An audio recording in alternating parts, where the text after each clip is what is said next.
আসসালামু আলাইকুম। শুরু করছি মায়াবতীর ইচ্ছা পর্ব ৭। লিখেছেন ইসরাত জাহান। ১২টার দিকে রুদ্র বাসা থেকে না খেয়ে বের হওয়াতে মাহমুদ সর্দার কষ্ট পায়। এছাড়া হিয়ার নিজের কাছেও খারাপ লাগছে। বাবার কষ্ট সাথে করে নিজের খারাপ লাগা দেখে স্যুপ রান্না করা টিফিন বাটিতে করে নিয়ে যায় হিয়া। একটি নির্জন ফাঁকা গল্লির ভিতরে ভুতুড়ে পরিবেশ। দুপুর হয়ে এসেছে, তাও যেন গল্লিতে আলো বাতাস নেই। জামার ওড়না কসলাতে থাকে ভয়তে। ড্রাইভার প্রায়ই রুদ্রকে এখানে নিয়ে আসে, তাই হিয়া ড্রাইভারের মাধ্যমে এসেছে। কিছুটা এগিয়ে ফাঁকা বাড়ি পায় হিয়া। বাড়িটি পুড়ে কালি জমানো, দেখলেই বোঝা যাচ্ছে পুরনো বাড়ি। ড্রাইভার বলেছে এখানেই আড্ডা দেয় রুদ্র। এটা নাকি রুদ্রর আড্ডা দেওয়ার আস্তানা। হিয়া ভিতরে ঢুকবার আগে চোখের চশমা ঠিক করে নেয়। তারপর কাঁপা কাঁপা হাতে জং ধরা মেইন গেট খুলে। প্রথমে চিকন এক ঘর, তারপর বড় ফাঁকা ঘর। সেই ঘরে আছে একটি টেবিল আর কয়েকটি চেয়ার। একটি চেয়ারে বেঁধে রাখা হয়েছে একটি মেয়েকে। মেয়েটির হাত পা মুখ বাঁধা, বারবার ছটপট করতে থাকে মেয়েটির রক্ষা পাওয়ার জন্য। চোখ দিয়ে তার পানি পড়তে থাকে। সামনে সাঙ্গপাঙ্গ নিয়ে দাঁত বের করে হাসতে থাকে রুদ্র। হিয়ার সাথে সাথে দেওয়ালের আড়ালে দাঁড়িয়ে দেখতে থাকে রুদ্রর কাণ্ড। রুদ্র বলে, তারপর কি বলেছিলি যেন? আমার পর্দা ফাঁস করে দিবি? আমার এই কর্মগুলো লোকজন জেনে যাবে? রুদ্র যতক্ষণ না চাইবে কোনো কিছুই ফাঁস হবে না বেবি। বলেই ধারালো ছুরি বসিয়ে দিল মেয়েটির পেট বরাবর। গড়গড় করে রক্ত বের হয় মেয়েটির পেট থেকে। রুদ্র ছুরিটি আবার বের করে আবারও মেয়েটির পেটে ঢুকিয়ে দেয়। মেয়েটি মুখ উঁচু করে, চোখ বড় বড় করে তাকায়। মুখে কাপড় গুজে রাখার জন্য মেয়েটি চিল্লাতে পারছে না। আস্তে আস্তে মেয়েটির নিঃশ্বাস বন্ধ হয়ে যায়। জীবনে প্রথম কোনো খুন এভাবে সচক্ষে দেখে হিয়ার হাত পা দুর্বল হয়ে আসে। হিয়া মেয়েটি এত বড় স্বনামধন্য পরিবারের হলেও শিক্ষা দীক্ষা চলাফেরার দিক থেকে খুবই শান্তশিষ্ট। হিয়া সামাজিকভাবেই চলাফেরা করে। নরম মনের মেয়ে সে, তাই আজ এই খুনের পরিবারের জন্ম নিয়েও খুন দেখে কাঁপতে থাকে। হুট করে হাত থেকে টিফিন বাটি পড়ে যায়। কোনো কিছুর শব্দ পেতে ভ্রু কুঁচকে পেছনে তাকায় রুদ্র। হিয়াকে দেখে আটকে যায়। শিয়া ও হিয়া একই রূপী হলেও শিয়ার ঠোঁটের নিচে তিল আছে, যেটা হিয়ার নেই। আর হিয়া চশমা ব্যবহার করে, তাই রুদ্র বুঝতে পারলো এটা হিয়া। কিন্তু হিয়া কেন এখানে এলো? রুদ্র এগিয়ে আসে হিয়ার কাছে। ভয়তে পিছিয়ে যায় হিয়া। খপ করে হিয়ার হাত ধরে হিয়াকে নির্জন রুমে নিয়ে আসে রুদ্র। বলে, তুমি কিছুই দেখোনি হিয়া পাখি?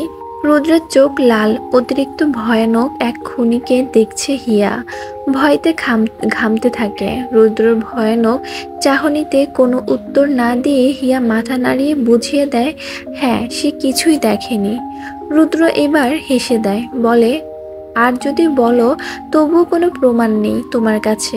এই রুদ্র প্রমাণ রেখে অপরাধ করে না। হিয়া দেখল রুদ্রের হাতের দিকে। রুদ্র গ্লাভস পরে আছে। আর হিয়া সে তো কোনো ছবি তোলা বা ভিডিও করতে পারেনি। কিভাবে করবে প্রমাণ যে রুদ্র একজন খুনি? তাই সে বিষয়টি এখানেই ধামাচাপা দিতে চায়। কিন্তু রুদ্র দিকে তাকিয়ে হিয়া ভয় পায়। হিয়ার মনে হচ্ছে এখন রুদ্র তাকেও খুন করে দিবে। চশমা ঠিক করতে করতে হিয়া ফোঁস করতে থাকে। হার্টবিট উঠানামা করছে হিয়ার। চোখ দিয়ে পানি পড়ছে তার। কাঁপা কাঁপা ঠোঁট, চোখ ফ্লোরের দিকে। রুদ্র দেখতে থাকে হিয়াকে। বলে, একটা খুনের পরিবারে জন্মগ্রহণ করে তুই কিনা খুন দেখে ভয় পাচ্ছিস? রুদ্রের কথার শুরুতেই কেঁপে ওঠে হিয়া। ভয়তে কুঁচকে যায়। ও ভেবেছিল হয়তো রুদ্র এখন ওকে বকবে বা মারবে। ওনার আঁচল দুই হাতে ধরে মুঠো করে। নাকের ডগা লাল হয়ে গেছে কান্না করতে করতে। মুখ থেকে কথা বের হচ্ছে না। এতদিন কত কথা শুনিয়েছে সে রুদ্রকে, কিন্তু আজ খুনি রুদ্রকে কোনো কথা শোনাতে পারছে না। রুদ্র উল্টো দিক ফিরে তাকায়। কি করছে হিয়া জানে না। চশমা চোখে পিটপিট করে তাকায় রুদ্রের দিকে। দেখতে পায় রুদ্র উল্টো ঘুরে হাত দিয়ে চুল সেট করছে আর জোরে জোরে নিঃশ্বাস নিচ্ছে। রুদ্র উল্টো দিকে ফিরে আছে বলে হিয়া সাহস পায়। এক পা করে দরজার দিকে এগোতে যায়। গুটি গুটি করে ৩-৪ পা এগোতেই রুদ্রের শক্ত হাত খপ করে ধরে হিয়ার বাহু। হিয়াকে দেওয়ালের সাথে চেপে ধরে, অনেক জোরেই ধরে রুদ্র। রাগে গর্জন করে ওঠে। হিয়া চোখ বন্ধ করে নেয়, মনে মনে মৃত্যুর দোয়া পড়ছে, এখনই কিনা তার মৃত্যু হয়। রুদ্র রাগান্বিত কণ্ঠে গর্জে উঠে বলে, একদম পালাবি করবি না আমার সাথে? তোর এই ডানা আমি কেটে ফেলবো হিয়া পাখি। তোর মন্ত্রী ভাইও কিছু করতে পারবে না। হিয়া ছটফট করে না, কিন্তু ওর গা কাঁপছে ভয়তে। ঠোঁট কামড়ে চোখের পানি ফেলে। কোন বিপদে পড়ল সে? কেন এলো দয়া দেখাতে? জীবনে প্রথমবার দয়া দেখিয়েছিল রুদ্রকে, শিক্ষা পেয়ে গেল। এবার আর কোনোদিন আসবে না রুদ্রর সামনে। রুদ্র এবার আরো রেগে গেল।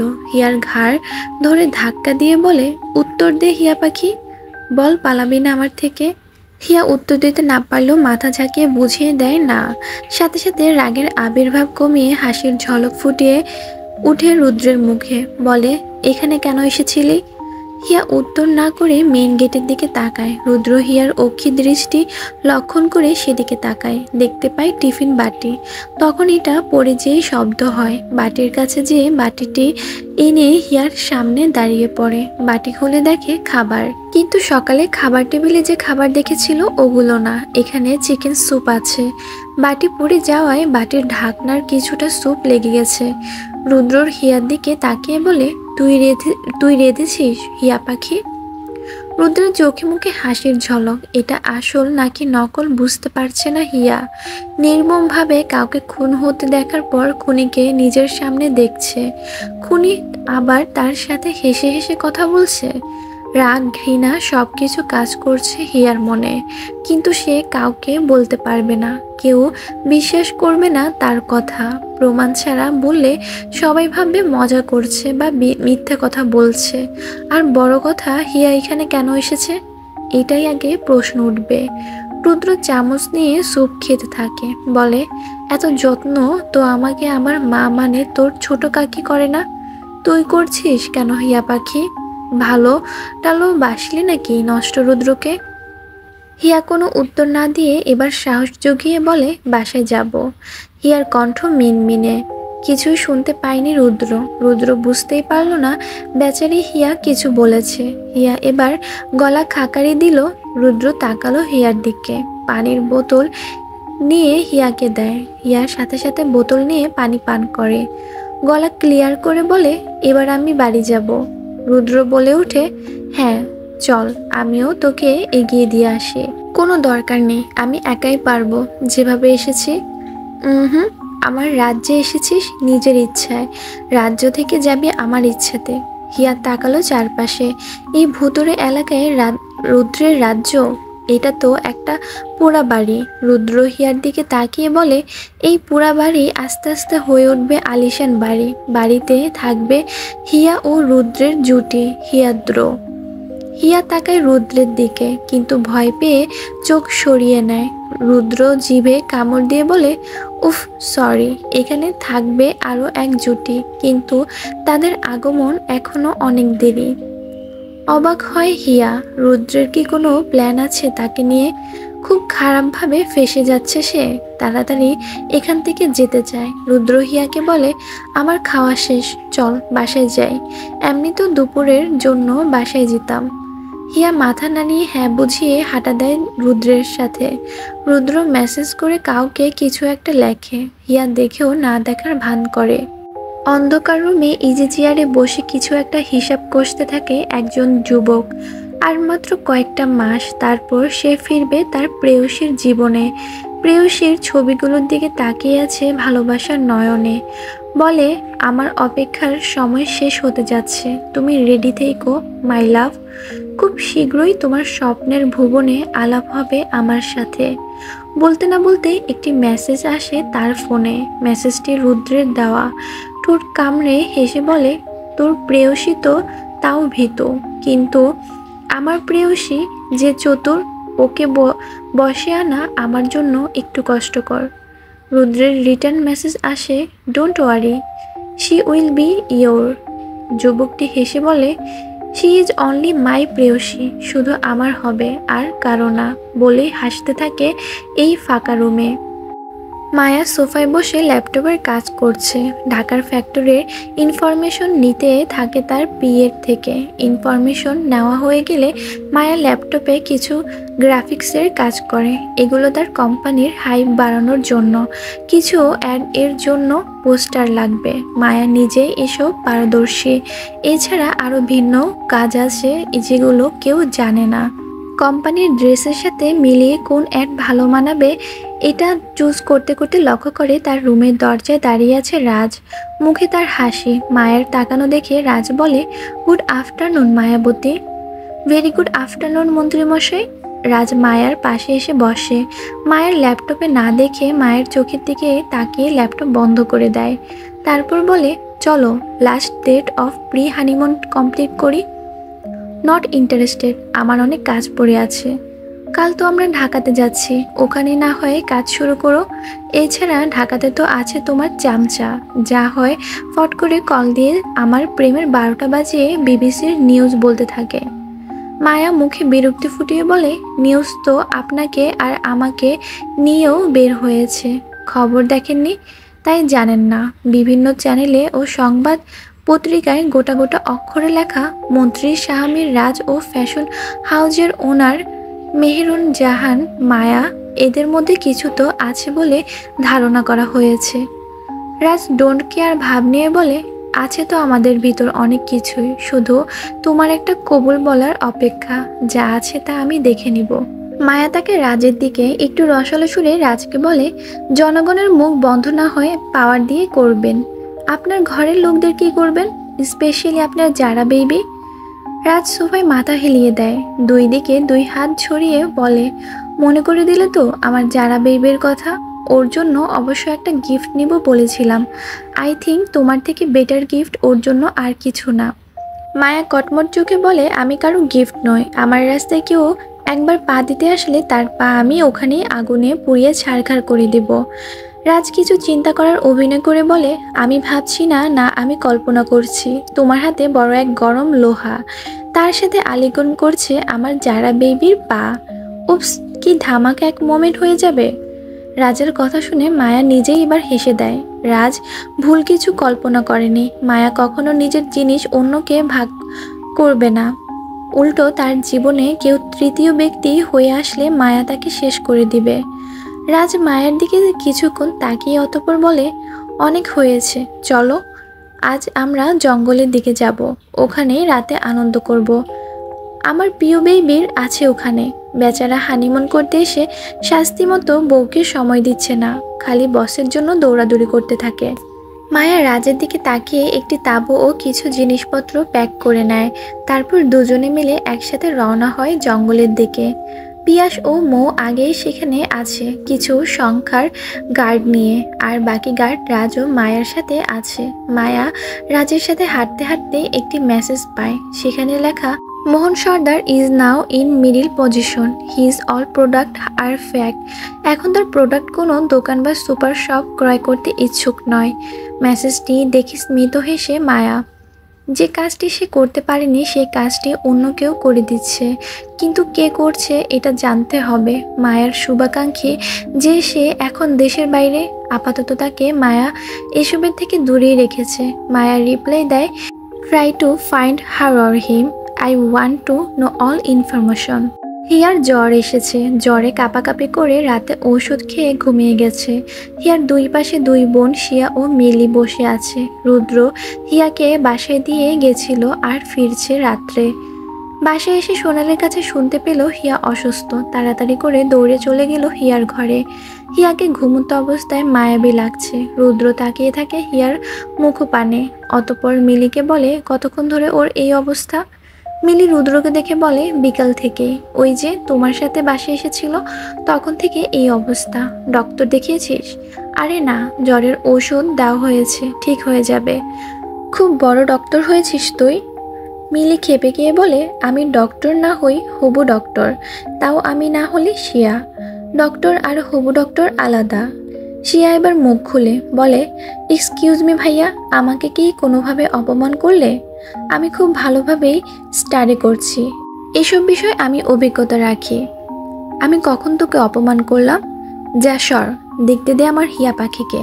মিলি উঠে দাঁড়ায়, তারপর টিটকিরি দিয়ে বলে, আসছে আমার হিয়া পাখি বলতে। তোকে দু চোখে সহ্য করতে পারে না ও। তোর কাছে জিজ্ঞাসা করেছি? জিজ্ঞাসা করবে কেন? সত্যিটা আমি নিজেই বলে দিলাম। একটু বেশিই বলিস তুই, দেখিস তোর কপালে সাইকো জুটবে। মিলি চোখ ছোট ছোট করে বলে, যেন তুমি জেনে রেখেছো আমি কাকে বিয়ে করব? ভাই হই তোর, খোঁজ তো নিতেই হবে। লিসেন ব্রো, আমি কোনো সাইকোটাকে বিয়ে করব না। আমি বিয়ে করব কোনো এক সুপার হিরোকে। রুদ্র হিয়ার দিকে তাকিয়ে বলে, সাইকো জীবনে এন্ট্রি নিলে তার থেকে নিজেকে ছড়ানোর অনেক কঠিন রে বোন। মিলি সন্দেহান কণ্ঠে বলে, তুমি কি সাইকো? সময় বলে দিবে। শিয়া দুই ভাই বোনের কথা শুনে বলে, জীবনে সাইকো কি একমাত্র সত্যিকারের ভালোবাসা? সাইকো না হয়ে কেয়ারিং হওয়া বেশি জরুরি। রুদ্র শিয়ার কথা শুনে হেসে দেয়। মিলি বলে, সহমত। আমি তো এমন একজনকে বিয়ে করব যে আমার সব কাজ করে দিবে। ওসব সাইকোটাইকো না। রুদ্র উঠে দাঁড়ায়, মিলির মাথায় টোকা দিয়ে বলে, করতে হবে না তোদের এসব সাইকো বিয়ে। সাইকো নিজে এসে বিয়ে করে নিবে। বলেই চলে যায় রুদ্র। শিয়া ও মিলি তাকিয়ে থাকে সেদিকে। রুদ্র বাইরে এসে নিজের ঘরের দিকে যায়। কানে তার ব্লুটুথ ছিল। বাইরে এসে বলে, শুনছো ব্রো, তোমার প্রেয়সী কিন্তু সাইকো চায় না। ওপাশ থেকে স্মিত হেসে আগন্তুক ব্যক্তি তার প্রেয়সীর ছবি দেখছে। ছেড়ে দেওয়া চুল বাতাসে উড়ছে, কিছু চুল ঠোঁটের সামনে এসে হাসিগুলোকে ঢেকে রাখছে। এমন একটি ছবির দিকে তাকিয়ে বলে, ভালোবাসা পেলে এই সাইকোর জন্য সে বেকুল হয়ে যাবে ভাই। রুদ্র মৃদু হেসে বলে, বলা যায় না, সর্দার বাড়ির মেয়েরা এক একটা নরম মনের মানুষ। অপর প্রান্তের ব্যক্তি হেসে বলে, একটু ভুল বললি। কোনো একজন আছে যে নরম নয়, বরং তোর আর আমার থেকেও ভয়ঙ্কর। রুদ্র ফিচেল হেসে বলে, ওহ ইয়া, ইউ আর রাইট। ওপাশ থেকে আগন্তুকটি বলে, দেশে আসবো আর 3 মাস পর। তখন থেকে শুরু হবে আমাদের আসল খেলা। ইয়া, কামিং সুন বাই। বলে কল কেটে দেয় রুদ্র। নিজের ঘরের দরজার কাছে আসতে যাবে অমনি দেখতে পায় বাড়ির বড় গেট দিয়ে লাগেজ নিয়ে বাড়িতে এন্ট্রি দেয় যারা। সোনালি এসে যারাকে জড়িয়ে ধরে বলে, আই মিস ইউ।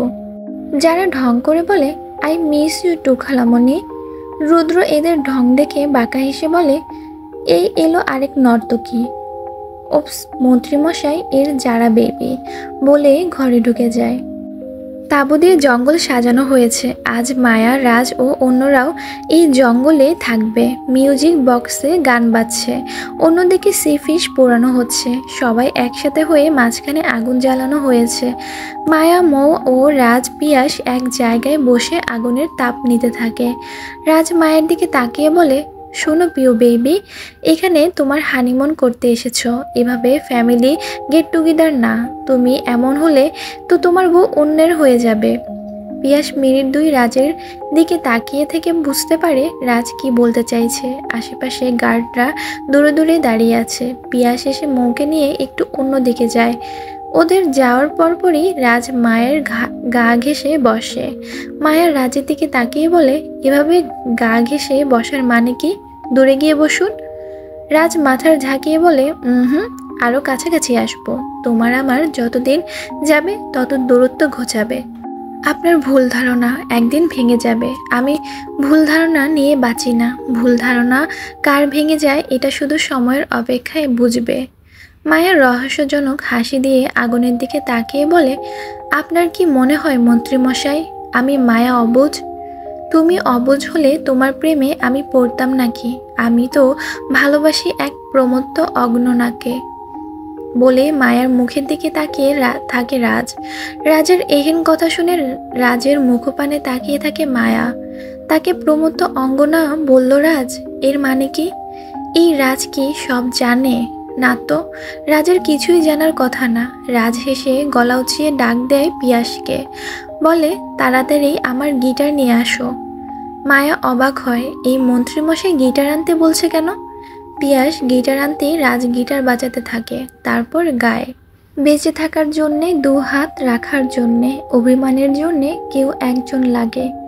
ধরে রাখার কেউ নেই, মনে করার কেউ নেই, মাঝে মাঝে তাই ভীষণ একা লাগে।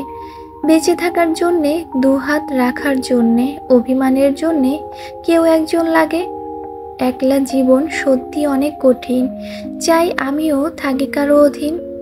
মনকে বোঝার জন্য, ভালো থাকার জন্য কেউ একজন লাগে।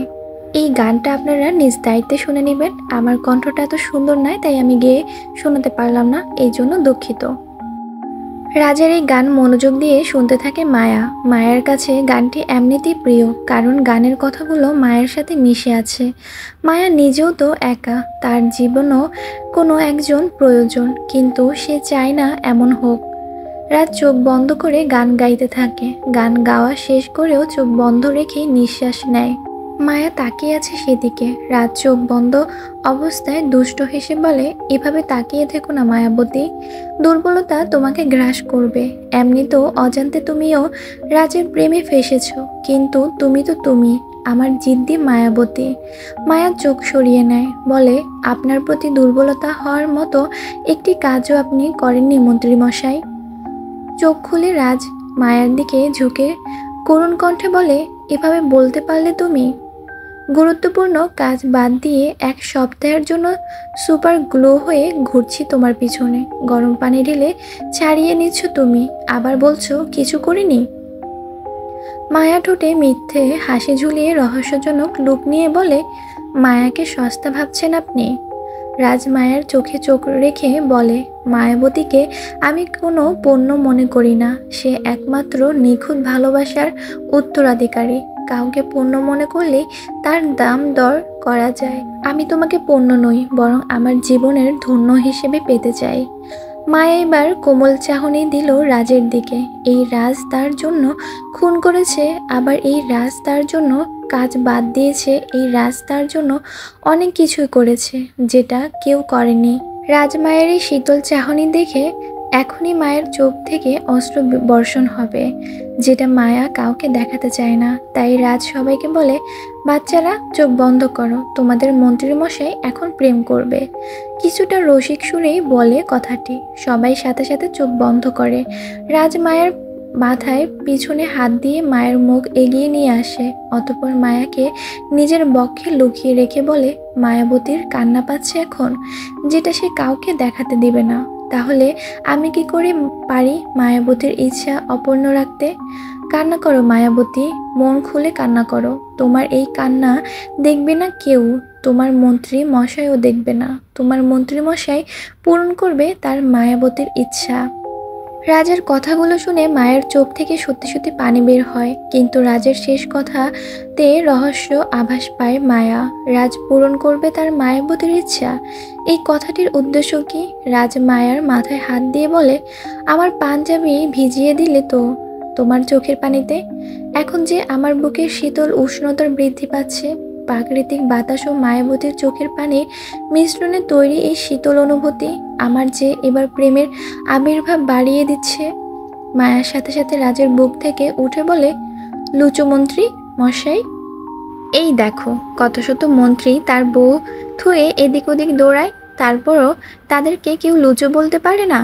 আর আমি আমার এক আসক্তি মায়াবতীর পিছনে দৌড়িয়েও শুনছি লুচু। এই দুঃখ আমি কই রাখবো? মায়া এবার জোরে জোরে হেসে দেয়। রাজ তাকায় সেদিকে, অতঃপর তাকায় বাকি গার্ডদের দিকে। সবাই চোখ বন্ধ করে আছে। পিয়াস ও মৌ তারাও চোখ বন্ধ করে আছে। এদিকে যারা মাছ পোড়াতে থাকে তারা চোখে হাত দিয়ে আছে। রাজ তাদের দিকে তাকিয়ে বলে, এভাবে মন্ত্রীর প্রেমের জন্য অপেক্ষা করতে করতে তো মন্ত্রীর রাতের ভোজ নষ্ট করছো। মাছ তো একেবারে কয়লা হয়ে যাবে। রাজের কথাগুলো শ্রবণ হতেই সবাই বুঝতে পারলো মন্ত্রীর মশাইয়ের প্রেম শেষ। এখন তারা প্রকৃতি দেখতে পারবে। সবাই চোখ খুললেও পিয়াস খুলে না। বলে, আপনার প্রেম করা কি শেষ বস? মৌ মিটিমিটি হাসতে থাকে। পিয়াস যে রাজকে খেপাতে এটা বলেছে এই বিষয়ে রাজও সবাই ধারণা রাখে। পাশে থাকা কমলা লেবু হাতে নিয়ে ছুঁড়ে মারে পিয়াসের মাথায়। বলে, মন্ত্রীর প্রেম নিয়ে রসিকতা করো তুমি? তোমাকে তো হানিমুন থেকে বয়কট করা উচিত। পিয়াস চোখ খুলে। লেবু ছুঁড়ে মারাতে ব্যথা পায় না পিয়াস, কিন্তু রাজের এমন কথা শুনে সে হেসে দেয়। বলে আমাকে মধুচন্দ্রিমা করতে দিবেন না বলেও মধুচন্দ্রিমা নিয়ে এলেন। বয়কট করেও বাকি সব তো হয়েই গেছে। মৌ পিয়াসকে হালকা ধাক্কা দিয়ে বলে, ঠোঁটকাটা কথাবার্তা না বললে কি নয়। রাজ বলে, ভাবছি ঢাকায় ব্যাক করে তোমাকে আমার সাথে 1 মাস রাখবো। এক ছাদের নিচে তুমি আর আমি পুরো 1 মাস সংসার করব। পিয়াস মুখ ভোঁতা করে বলে, আর আমার বউ? রাজ মায়ের দিকে তাকিয়ে বলে, তোমার বউ তার বোনের কাছে থাকবে। মায়া ও মৌ তাকায় রাজের দিকে। রাজ স্মিত হেসে বলে, না মানে মৌ তো একা এক বাড়িতে সেফ না, তাই ভাবলাম পিউ বেবি আমার সাথে সংসার করলে তার বউ তোমার সাথে সংসার করবে। মায়া রাজকে প্রশ্ন করে, এভাবে ভালোবাসার দূরত্ব করিয়ে কি লাভ? ভালোবাসার দূরত্বের দরকার পড়ে মায়াবতী, এতে অ্যাট্রাকশন বাড়তে থাকে। তুমি দূর থেকে আর তার অনুভূতি বুঝতে না পারলেও কখনই সারা জীবনের জন্য পেতে চাইবে না। একবার ভালোবেসে দূরে থেকে দেখো, এই ভালোবাসা আর হারাতে মন চাইবে না। মায়া অবাক হয়ে বলে, আপনি কি কাউকে ভালোবেসে দূরে ছিলেন? রাজ মাথা নাড়িয়ে বুঝিয়ে দিল, যার অর্থ হ্যাঁ। মায়া এমন ইঙ্গিত দেখে অন্যরকম এক অনুভূতি পায়। তার মনে হয় কেউ তার হৃদয়ে পাথর নিক্ষেপ করছে। সে যেন আবারও একাকিত্ব বোধ করছে। এখন মনে মনে আওড়ায়, তাহলে কি আমি মন্ত্রীমশাইয়ের জীবনের দ্বিতীয় নারী? সবাই মিলে পোড়ানো মাছ খেয়ে নেয়, তারপর ঘুমানোর প্রিপারেশন করবে। কাল শেষ দিন চট্টগ্রামে, পরের দিনই চলে যাবে ঢাকা। যে যার যার তাঁবুর দিকে চলে যায়। মায়া তাঁবুর চেন খুলতেই ওখানে কিছু একটা নড়ে ওঠে। রাজ মায়ের পিছনেই দাঁড়িয়ে আছে। মায়া পকেট থেকে ফোন বের করে লাইট জ্বালিয়ে তাঁবুর দিকে তাকায়। পিয়াস উকি দিয়ে দেখতে থাকে। মৌ পিয়াসের উকি দেওয়া দেখে বলে, এভাবে উকি দিয়ে কি দেখছো? পিয়াস মৌয়ের দিকে তাকিয়ে বলে, বসের প্রেম দেখব। বেটা সবসময় বলে, বাচ্চারা চোখ বন্ধ করো, তোমাদের মন্ত্রীমশাই এখন প্রেম করবে। এখন তার অগোচরের প্রেম দেখতে চাই। মৌ হা হয়ে যায়, তারপর বলে, কি করছো তুমি? তাঁবুতে তেলাপোকা ছেড়েছি, এখনই ম্যাম ভয়তে চিল্লিয়ে বসকে আলিঙ্গন করবে। ঘন জঙ্গলে চাঁদকে সাক্ষী রেখে আমার মতো লুকায়িত পিত্র এর সামনে বস আর ম্যামের প্রেম চলবে। মৌ ভ্রু কুঁচকে বলে, পাগল টাগল হয়েছ নাকি? ওটা তোমাকে বিয়ে করার পরপরই হয়েছে। সুযোগ পেলে বসকে বলবো যাতে সেও কোনোদিন বিয়ে না করে। মানে? পিয়াস ঢোক গিলে বলে, আরে তোমার প্রেম পাগল হয়েছে, উল্টোপাল্টা ভাববে না তো। আচ্ছা ম্যাম এখনো চিল্লাচ্ছে না কেন? চট্টগ্রামের তেলাপোকাগুলো কি খুব দুর্বল? মৌ হাসতে থাকে, বলে, মায়া আপুর মতো মেয়েকে পেলে তেলাপোকার ভয় দেখাতে দুনিয়াতে কি ভীতু মেয়ের অভাব ছিল? পিয়াস মৌকে আর কিছু বলতে যাবে, তার আগে দেখতে পেল মায়া তাঁবু থেকে 3টি তেলাপোকা বের করে একটি ঠোঙ্গায় রেখে জ্বলন্ত আগুনের ভিতর দিয়ে দেয়। পিয়াস এটা দেখে বলে, শুনেছি মেয়েরা রণচণ্ডী হলেও তেলাপোকার কাছে নেতিয়ে যায়। এই তো তেলাপোকা কেন হাতি আসলো তাকে হারিয়ে দেবে। মৌ জোরে জোরে হেসে দেয়। মায়া ও রাজ মৌয়ের হাসি শুনতে পেয়ে সেদিকে তাকিয়ে দেখতে থাকে। মায়া রাজ ওদের দিকে তাকাতেই ওরা বের হয়ে আসে। মৌ হাসতে হাসতেই বলে, তোমার আর রাজ ভাইয়ার রোমান্স দেখতে ও এখানে তেলাপোকা রেখেছে। মায়া চুপ করে তাকিয়ে থাকে পিয়াসের দিকে। রাজ আলতো হেসে বলে, পিউ বেবি বসের সেটিং করিয়ে দিচ্ছ বুঝি? হালকা ঢোক গেলে পিয়াস বলে, ও ওই আর কি। শোনো পিউ বেবি, আমার মায়াবতী হলো আস্ত এক রক্তবতী। রক্ত নিয়ে খেলা তার নেশা, তাই বসের মায়াবতীর সাথে তার রোমান্স এর ব্যবস্থা একটু ডিফারেন্ট ভাবেই করব। ওকে বস। মায়া সবাইকে বলে গুড নাইট বলেই তাঁবুতে যেয়ে ঘুমিয়ে যায়। রাজ তার তাঁবুর দিকে যেতে যেতে পিয়াসকে ক্রস করার সময় পিয়াসের মাথায় টোকা দিয়ে বলে, মাই ইনোসেন্ট পিউ বেবি। সকালবেলা হিয়া এখন অনেকটাই সুস্থ। ঘুম থেকে উঠে ফ্রেশ হয়ে ডাইনিং টেবিলে এসে বসেছে। মাহমুদ সর্দার হিয়াকে দেখে বলেন, তোমার তো খুব জ্বর মা, উঠতে গেলে কেন? হিয়া মিষ্টি হেসে বলে, আমার জ্বর এখন নর্মাল বাবা। তোমার তো পরশু থেকে পরীক্ষা, প্রিপারেশন কেমন? নাকি দুর্বল বোধ করছো? যদি এমন হয় এবার আর এক্সাম দিতে হবে না। আমি এক্সাম দিব বাবা। আমি কি সিয়ার মতো নাকি যে এখন ডাক্তার হব বলে ভালো রেজাল্ট করতে হবে? আমি তো নর্মাল পাশ করলেই হ্যাপি। হিয়া পড়াশোনাতে পিছিয়ে, কিন্তু কোনো ক্লাস গ্যাপ দিবে না। সবার হাসির মাঝে সেখানে উপস্থিত হয় রুদ্র। অন্যদিক থেকে আসে মিলি ও যারা। রুদ্রকে চেয়ার টেনে বসতে দেখে হিয়া একবার রুদ্রের দিকে তাকায়। কোনো প্রতিক্রিয়া না দেখিয়ে হিয়া খাওয়া দাওয়ায় মন দেয়। যারাকে দেখে শিয়া বলে, তুমি কখন এসেছো যারা আপু? তোমার তো কালকে আসার কথা ছিল। যারা একটু বিদেশি কণ্ঠ নিয়ে বলে, রাতেই চলে এসেছি। কাল তো আমার রাজ বেবি আসবে, তাই আমিও চলে এসেছি। রুদ্র বলে ওঠে, তোর রাজ বেবি কি বলেছিল তোকে আসতে? যারা অপমান বোধ করে। সোনালি এসে বলে, আহ রুদ্র, এভাবে বলো না। যারা অনেক ভালোবাসে আমাদের রাজকে। ভালোবাসে কিনা এটা একবারও শুনেছ? নিজেদের থেকেই তো উৎসাহ বাড়িয়ে দিচ্ছ। মালিনী রুদ্রের দিকে এগিয়ে এসে বলে, ও আর কি বলবে, ও তো ওর কাজ নিয়ে ব্যস্ত আছে। এই যে গেল ঘুরতে, আমাদের ফোন তো একবারও ধরে না। এত ব্যস্ত তাকে তো এখন বিয়ে করতে হবে। আমি ভাবছি মন্ত্রীর সাথে একজন স্মার্ট মেয়ে না হলে হয় না। আমাদের যারা অনেক স্মার্ট, ওর সাথে রাজকে খুব মানাবে। রুদ্র ব্রেডে বাটার মাখাতে মাখাতে বলে, ওটাকে স্মার্ট বলে না, ওটাকে বলে গায়ে ঢলে পড়ার স্বভাব। সোনালি এবার রুদ্রকে চেঁচিয়ে বলে, রুদ্র, তুমি কিন্তু যারাকে অপমান করছো। অপমানের কিছুই না, এখানে এইটুকু সহ্য করতে পারছো না? আর যখন সরাসরি যারার হার্ট ব্রেক হবে তখন সহ্য করতে পারবে তো?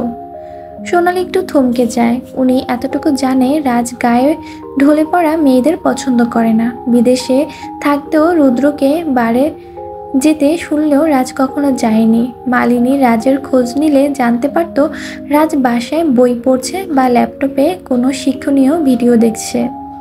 সোনালির ভাবনার মাঝেই মালিনী এসে সোনালির কাঁধে হাত রেখে বলে, যারা বিদেশে পড়াশোনা করেছে এগুলো নর্মাল ব্যাপার। যারা তো আর সব ছেলেদের সাথে কথা বলে না, ও শুধু রাজের জন্য পাগলামি করে। আমরা শিখিয়ে দিব রাজের মন জয় কিভাবে করতে হয়। মালিনীর কথা শুনে সোনালি শান্তি পায়, মনে মনে শয়তানি বুদ্ধি করে ফেলে। সোনালির উদ্দেশ্য রাজের থেকে এই বাড়ি নেওয়া, তাই তো যারাকে এই বাড়িতে রেখেছে। রাজ থাকবে তার বাংলোতে। রাজের সব কিছু তো আর তার চাই না। এই পুরো বাড়িটা নিজের করে স্বামী সন্তান নিয়ে থাকবে। যারা আর রাজ না হয় বাংলোতে। ওনার এই গ্যাদারিং ভালো লাগে না। আর তার থেকেও বড় কথা, ওই পরিবারের লোকজনের চলাচল তার থেকে বিপরীত। সোনালি যারার দিকে তাকিয়ে শয়তানি হাসি দেয়, যা দেখে যারা নিজেও এক ভ্রু উঁচু করে মিসকে হাসি দেয়। শাশুড়ি তো রাজি, আর কি লাগে তার? রুদ্র দুজনের দিকে তাকিয়ে আলতো হাসি দিতে থাকে। মাহমুদ সর্দারকে বলে, বুঝলে বড় বাবা? মাহমুদ সর্দার খাওয়া থামিয়ে তাকায় রুদ্রর দিকে। রুদ্র বলে, জীবনে অনেক কিছু দেখার আছে, এখনই যেন হাঁফিয়ে যেও না। পিকচার আবি বাকি হ্যাঁ। মাহমুদ সর্দার মজা করে বলেন, কিছু পপকর্ন আর ব্যবস্থা করে দিও, দেখবো আর খাবো। বাচ্চারা সবাই মিলে হেসে দেয়। পরিবারের সাথে থাকায় কারণে হিয়া এখন আর ভয় লাগছে না, কিন্তু মনে মনে বলে, আমি আপনার মুখোশ খুলে দেব রুদ্র ভাই। এদিকে মায়া ও রাজ চলে আসে রিসোর্টে। সন্ধ্যায় মায়া ও রাজের দাওয়াত আছে। মিডিয়াতে পাবলিক হওয়ার পর থেকে সবাই দেখা করার জন্য অনেক রিকোয়েস্ট করেছে, তাই রাজ সকালেই হাজির হয় রিসোর্টে। সকাল সকাল মিডিয়ার লোকদের কিছু উত্তর দিয়ে রাতের দাওয়াত খেতে যাবে। দাওয়াত এসেছে মায়ার আশ্রম থেকে। মায়ার আশ্রমের কর্মী যখন জানতে পারে মায়া এবার মন্ত্রীর সাথে ট্যুরে এসেছে, তখনই সবাই মিলে তোলপাড় শুরু করেছে। রিসোর্টের সামনে 4-5টি গাড়ি শো শো করে এসে ধুলাবালি মিশ্রণ তৈরি করে। গাড়ির আগমন দেখে মিডিয়ার লোক মাইক ক্যামেরা নিয়ে তাদের দিকে এগিয়ে যায়, তাই সমস্ত ধুলাবালি তাদের দিকে এগিয়ে আসে। দূর থেকেই তাদের এই অবস্থা দেখে হেসে দেয় কিছু ক্ষুদ্র জনগণ। তাদের মুখ থেকে বের হয়, টাকার জন্য মানুষ উচ্চশিক্ষা অর্জন করলেও সহ্য করতে হয় অনেক কিছুই। গাড়ি থেকে বের হয় স্যুট বুট পরা রাজের উপর প্রান্ত থেকে জানালা খুলে বের হয় মায়ার পরনে গাঢ় নীল রঙের গাউন। গাড়ি থেকে বের হয়ে চোখের সানগ্লাস খুলে সবার দিকে তাকিয়ে দেখতে থাকে মায়া। মুখে ঝুলে ওঠে মিষ্টি হাসি। এই সব কিছুই লাইভ ভিডিও চলছিল। সর্দার পরিবার ঢাকা থেকেই লাইভ দেখছে। রাজের গাড়িতে এত বড় মাল্টিন্যাশনাল কোম্পানির মেয়েকে, তাও এত সকাল সকাল দেখে অবাক হয় যারা ও মালিনী সোনালি। রুদ্র ঠোঁট প্রসারিত করে হেসে দেয়। হিয়া শিয়ার দিকে তাকিয়ে বলে, নতুন ভাবের আগমন, শুভেচ্ছায় স্বাগতম। আস্তে করেই বলে কথাগুলো। রুদ্রের পাশে মিলি আর তার পিছনে শিয়া ও হিয়া। মিলি চোখ ছোট ছোট করে বলে, কিসের ভাবি? ভাবি তো আমাদের সাথেই বসাই আছে। তোর ঘটে বুদ্ধি থাকলে তো হতোই, দেখতে থাক কি হয়। মিলি মুখ ভিগঝি কেটে মনোযোগ দেয় লাইভ দেখতে। মাহমুদ সর্দার টিভির সাউন্ড বাড়িয়ে দেন। মায়া ও রাজকে একসাথে বের হতে দেখে মিডিয়ার লোক ধুলাবালি গেলার পরও তাদের কাছে যায়। কিছুক্ষণ সাক্ষাৎ করে একজন সাংবাদিক বলে, আপনাদের এই সাপ্তাহিক ভ্রমণ, তাও একসাথে, এটা লোকজন জানাজানি হওয়ার পর অনেকেই অনেক কিছু ভাবছে। আপনাদের কি আদৌ এমন কোনো সম্পর্ক আছে? রাজ সানগ্লাস পরা ছিল। যেই সাংবাদিক এমন কথা বলে, রাজ তার দিকে তাকিয়ে বলে, এটা আমি এখন বলতে চাই না, তবে যদি এমন কিছু থেকে থাকে তাহলে আপনারা খোঁজ পেয়ে যাবেন। রাজের উত্তরে হ্যাঁ বা না কোনোটাই প্রকাশ পায় না। আরেকজন সাংবাদিক বলে, আপনাদের পরিচয় কিভাবে হয়? এই শহরে একই গন্তব্যের দুই বাসিন্দা আমরা, আমাদের কি আলাদা পরিচয় দরকার? সাংবাদিক হেসে দেয়। রাজের ইনডাইরেক্টলি উত্তরগুলো তারা আগে থেকে আশা করে রেখেছিল। কোনো ব্যক্তি তার জীবন নিয়ে সরাসরি কনভার্সন করে না, কিন্তু তাদের কোম্পানি তাদের এসব প্রমোট করতেই তো পাঠিয়ে দেয়। তাই বাধ্য হয়ে টাকার চেহারা দেখে আসল নিউজ বাদ দিয়ে এদের কীর্তি কালাপ শুনতে এসেছে। একজন মেয়ে সাংবাদিক মায়ের দিকে মাইক নিয়ে বলে, আপনার জীবনের সফলতার এই জার্নি আমাদের একটু শেয়ার করুন ম্যাম। মায়া মিষ্টি হেসে বলে, আমি যদি এখন আপনাকে প্রশ্ন করি, আপনি কিভাবে এই মিডিয়াতে সফলতা পেয়েছেন, বলতে পারবেন ফুল ডিটেলস? সাংবাদিক থতমত খেয়ে যায়। এদের কাজ হলো অন্যের বিষয়ে হস্তক্ষেপ করা, তাদের বিষয় কেউ করে না। তারপরও বলে, হায়ার স্টাডি করে, ইন্টারভিউ দিয়ে, কিছু ট্রেনিং, এভাবেই। মায়া এবার নিজের দিকে মাইক নিয়ে বলে, প্রত্যেকটা মানুষের জীবনের সফলতা শুরু হয় বিদ্যার সূত্র দিয়ে। যতটা বিদ্যা অর্জন করবে ততটা সফলতা পাবে। আপনি যেমন একটা সাবজেক্ট নিয়ে স্টাডি করে এই পজিশনে, আমিও তেমন আমার স্টাডি কমপ্লিট করে এই পজিশনে। কেউ কথা বাড়ায় না, মায়া কাউকে বলতে চায় না। এই সফলতা তাদের পারিবারিক ব্যবসা, মানে নানা ভাই এর ফ্যাক্টরি থেকে শুরু। বললে আস্তে আস্তে সব প্রকাশ পাবে। এতে তার উদ্দেশ্য কখনো সফল হবে না। সে তো এই পজিশনে এসেছে সর্দার বাড়িকে বরবাদ করতে। যারা মায়াকে আজ প্রথম দেখলো, তাই সে প্রশ্ন করে, রাজ বেবির সাথে এই মেয়েটাকে? রুদ্র সোফায় হেলান দিয়ে বলে, তোর সতীন। যারা রাগান্বিত চোখে তাকিয়ে থেকে বলে, কখনো হবে না। তুই না চাইলে ব্রোকে ছেড়ে দিতে পারিস, যদিও তুই আর বেশি দিন নাই। সোনালি যারার পাশে বসে যারার মাথায় হাত বুলিয়ে বলে, shut up Rudra, Raj and যারা একটা বেস্ট জুটি, এখানে অন্য কেউ আসবে না। রুদ্র হামি দিতে দিতে হিয়ালি করে বলে, দেখা যাক। নিউজ দেখা শেষ করে হিয়া একা ঘরে বসে আছে। সবাই সবার কাজে ব্যস্ত। হিয়ার জ্বর নেই, কিন্তু তার মনটাও ভালো নেই। শিয়া কোচিংয়ের গেছে, মিলি কলেজে, পরিবারের বড়রা তাদের কাজে ব্যস্ত। হিয়া কিছুক্ষণ ভেবে ফোন বের করলো, ডায়াল করলো তারেকের নাম্বারে। অনেকদিন পর যাকে ট্র্যাপ করতে চায় সে নিজে থেকে কল দিয়েছে। এটা যেন মেঘনা চাইতেই জল। তারেক কল রিসিভ করলো, বলে, হ্যালো। হিয়া অস্বস্তি রেখেও গলা খাকারে দিয়ে বলে, একটু দেখা করতে পারবেন আজকে? তারেক হালকা হেসে বলে, হ্যাঁ, আমাদের বন্ধুত্ব তো এমনটাই। আমি তো ভেবেছিলাম তুমি আমাকে ভুলে গেছো। এমন কিছুই না, এক্সামের ঝামেলা ছিল, এখন একটু মাইন্ড সুইং হয়েছে, একটু ফ্রেশ হাওয়া লাগাতে চাই। ওকে, আমাকে লোকেশন মেসেজ করে দাও, আমি আসছি। আচ্ছা বলে কল কাটে হিয়া। আয়নায় দাঁড়িয়ে ওড়না সাবলীলভাবে গায়ে দিয়ে চুলগুলো একটি ব্যান্ড দিয়ে বাঁধে। বের হওয়ার সময় মালিনীকে বলে, আমি একটু আসছি মা, বাইরের আবহাওয়া লাগাতে চাই। মিসেস মালিনী যেতে দেয় হিয়াকে। হিয়া বের হওয়ার পর সোনালি বলে, মেয়েকে এত উড়ন্ত হতে দিচ্ছ কেন? তাহলে কি মেয়েকে বেঁধে রাখবো? আমি এমনটা বলছি না, আমার রুদ্র তো ফ্রি আছে। হিয়া কোথাও গেলে রুদ্র ওকে দিয়ে আসবে, আবার নিয়ে আসবে। কলেজ কোচিং এগুলো আলাদা কথা, কিন্তু হুটহাট বাইরে যাওয়া তো ভালো না।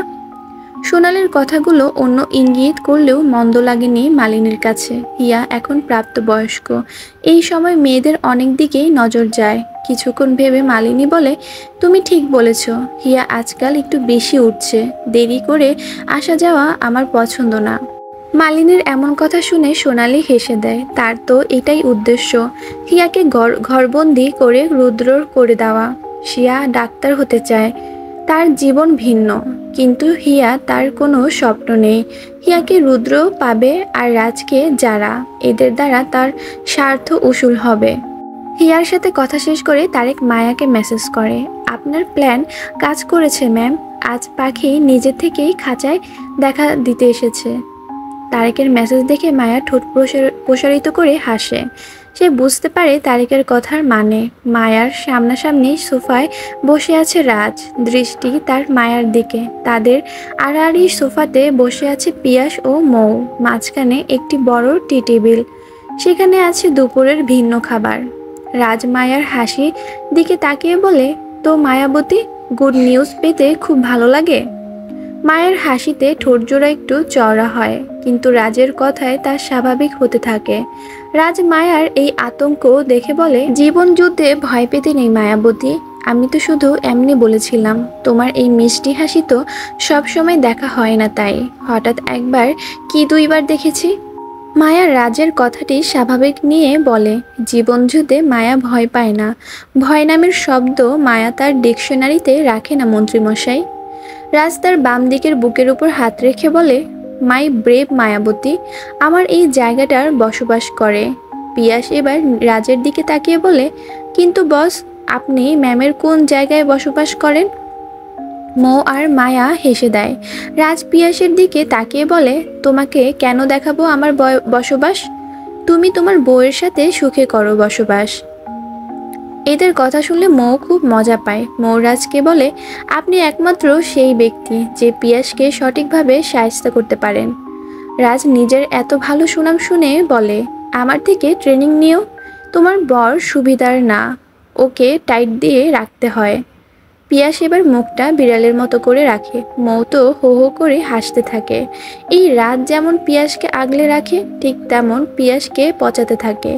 মায়া এদের কনভানশন শুনে এবার ব্যাগ থেকে ল্যাপটপ বের করে। রাজ তার ঢাকার লোকদের সাথে কনভেনশন করতে থাকে। কোথায় কার কি হয়েছে এসব খোঁজ নিতে থাকে রাজ। মায়া ল্যাপটপ দেখছে তার ফ্যাক্টরির নতুন ড্রেসগুলোর সাথে কোন হিরোইনের অ্যাড বেশি ভালো মানাবে। হিয়া ও তারেক এসে বসেছে একটি কফি হাউজে। দুজনের সামনে কফি। তারেক কফি নিয়ে চুমুক দিলেও হিয়া কফি হাতেও নেয় না। তার কেমন যেন লাগছে। এতদিন তো রুদ্রর সাথে সে চা শেয়ার করত। সবসময় তার কয়েক চুমুক পরেই রুদ্র সেই কাপে চুমুক দিত। তারপর বলতো, তোর এই চায়ের কাপটাও আমার এক নেশা, এখানে আছে তোর ভালোবাসা। হিয়া কল্পনা করতে থাকে মুহূর্ত। ভাবতে ভাবতেই হিয়ার চোখ দিয়ে গড়িয়ে পড়ে অশ্রুকণা। চারকোনা চিকন চশমার ভিতর দিয়ে বয়ে যাওয়া অশ্রু দেখতে পেল তারেক। টেবিলে থাকা টিস্যু বক্স থেকে একটি টিস্যু নিয়ে হিয়ার সামনে ধরল। হিয়া তাকালো সেদিকে। তারেক বলে, জীবনে যে নিজেকে প্রিয় ব্যক্তির জায়গায় করে নেয়, সে হাজারো তিক্ত কাজ করলেও প্রিয় থেকেই যায়। হিয়া তারেকের হাত থেকে টিস্যু নিয়ে চোখের পানি মুছে বলে, এটা নর্মাল অ্যালার্জি, বেশি কিছু না। আমি কি বলেছি বেশি কিছু? হিয়া আমতা করতে করতে বলে, না মানে?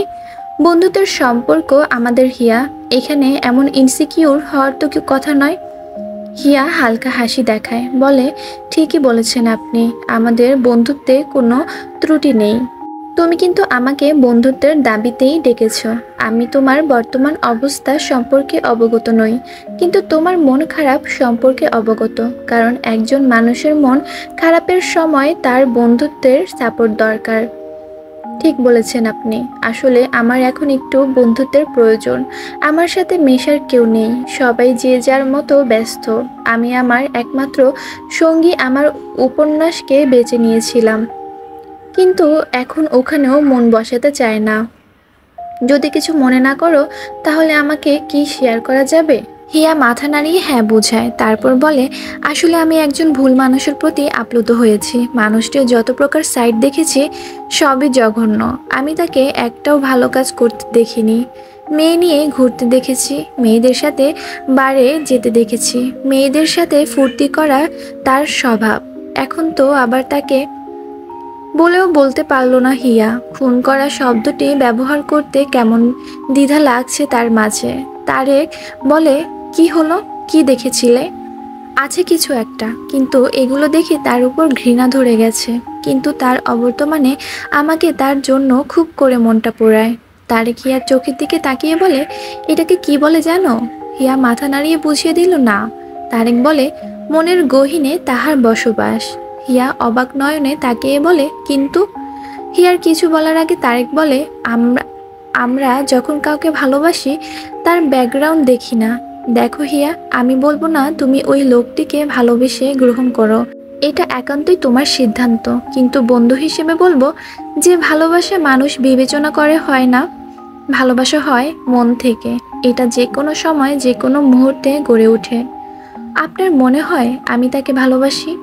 তারেক হিয়ার দিকে তাকিয়ে বলে, তোমার প্রতিটা কথায় আমি তার জন্য ঘৃণা দেখিনি হিয়া, দেখেছি আফসোস, ভালোবাসা হারানোর আফসোস। তাহলে আমি কি করব? আমি এমন লোককে কখনোই গ্রহণ করতে পারবো না। টেক ডিস্টেন্স, অথবা তাকে ভালো হওয়ার সুযোগ দাও। সম্ভব না, ওরা ফুল ফ্যামিলি এমন। ফ্যামিলির উপর ডিপেন্ড করেই তো মানুষ তার কালচার পাবে, কিন্তু ভালোবাসা মানুষকে বদলে দেয়। আমি বলবো তুমি তোমার মনকে শোনো। মন তো চাচ্ছে তার কুকর্মের জন্য তাকে শাস্তি দিতে। তাহলে চলো দেই তাকে শাস্তি। কিভাবে? তার দুর্বলতাকে হাতিয়ার বানিয়ে। হিয়া তাকালো তারেকের দিকে, ভাবতে থাকলো রুদ্র দুর্বলতা।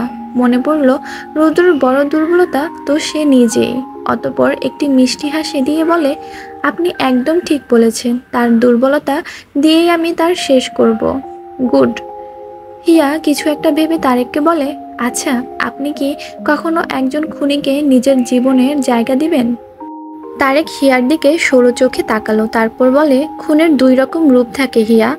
একটি রূপ নিঃস্বার্থভাবে কারোর ভালোর জন্য, তো আরেক রূপ নিজের অসৎ পথের স্বার্থ সিদ্ধির জন্য।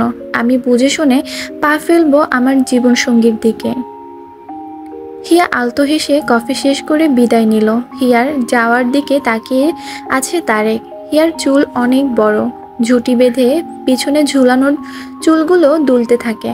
ওড়নার আঁচল দুই পাশে সুন্দর করে মেলে রাখা, তাই হিয়ার পিছন থেকে ওড়নার দুই আঁচল ও চুলগুলো খেলা করতে থাকে। সেদিকে তাকিয়ে তারেক বলে, 21 বছরের এক যুবক খুন করে জেল খেটেছে, আজ তাকে জিজ্ঞাসা করা হচ্ছে কোনো খুনিকে তার জীবনে জায়গা দিবে কিনা।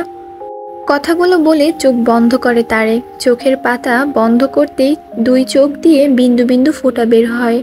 চোখের সামনে ভাসছে আকাশি রঙের কামিজের সাথে সাদা রঙের বেল্ট ও সেলোয়ার পরিহিত এক কিশোরী স্কুলে যাচ্ছে। দুই পাশে দুটো মোটা মোটা বিনুনি, কাঁধে স্কুল ব্যাগ। কখনো কখনো সে তারেকের দিকে তাকিয়ে দাঁত বের করে হেসে হেসে বলে, ওহে কালাচান, এমনে চাইয়া কি দেহ। তারেক দেখতে কালো, তাই মেয়েটি তাকে কালাচান বলে ডাকতো। সহজ সরল তারেক, মাথায় তেল মাঝখানে সিঁথি করে রাখা। মেয়েটির দিকে তাকিয়ে 32টি দাঁত বের করে বলে, তোরে দেখি রে হুড়পড়ি, তুই দেখতে এককারে হুড়পড়িদের মতো রে। পরি নামের মেয়েটি সাথে সাথে হেসে দেয়, কিন্তু আজ সে নেই। তার জন্য তারেক নিজের বাম পাশটায় আজও শূন্যতা বোধ করে। তারেকের ভাবনার মাঝেই তার ফোনে একটি মেসেজ আসে, তাতে লেখা, মিস ইউ ব্ল্যাক ডায়মন্ড, কবে হবা আমার বাবুর আব্বু। তারেক মেসেজটি পড়ে নিজেকে বিড়বিড় করে বলে, ওরে তোর বোনকে ফাঁসাতে চাই, তুই কেন ফেসে এলি।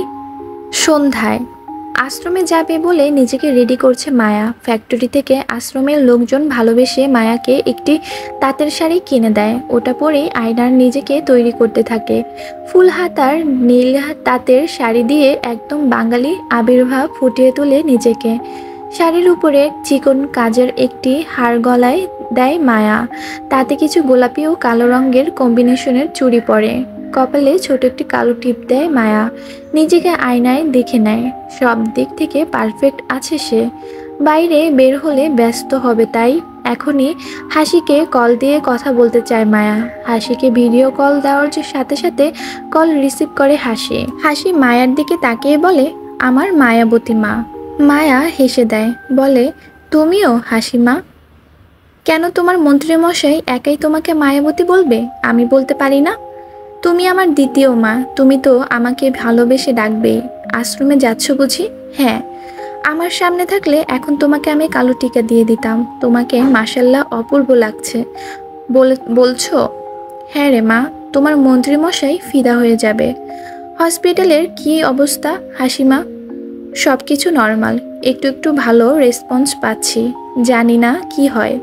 মায়ের মুখ প্রথমে খুশির ঝলক দেখা দিলেও শেষে একটু ফ্যাকাশে হয়ে যায়। তার অপেক্ষার অবসান কবে ঘটবে? হাসি এটা দেখে বলে, আরে ডোন্ট ওয়ারি, আগের থেকে ভালোই রেসপন্স এসেছে, আশা করা যায় বেস্ট কিছু হবে। তাই যেন হয় হাসিমা, আমার ভালোবাসার জন্য অনেক কিছুই করেছি। আমি চাই তাড়াতাড়ি সব কিছু ঠিক হয়ে যাক। আমার অপেক্ষার যে শেষ হয় না হাসিমা। মায়াবতীকে দুর্বল মানায় না। আমাদের শিক্ষা কি তুমি ভুলে গেছো? না হাসিমা, আমি কাল এসে তোমার কোলে ঘুমাবো। তুমি রেডি থেকো। বাই বাই বলেই কল কেটে দেয় হাসি।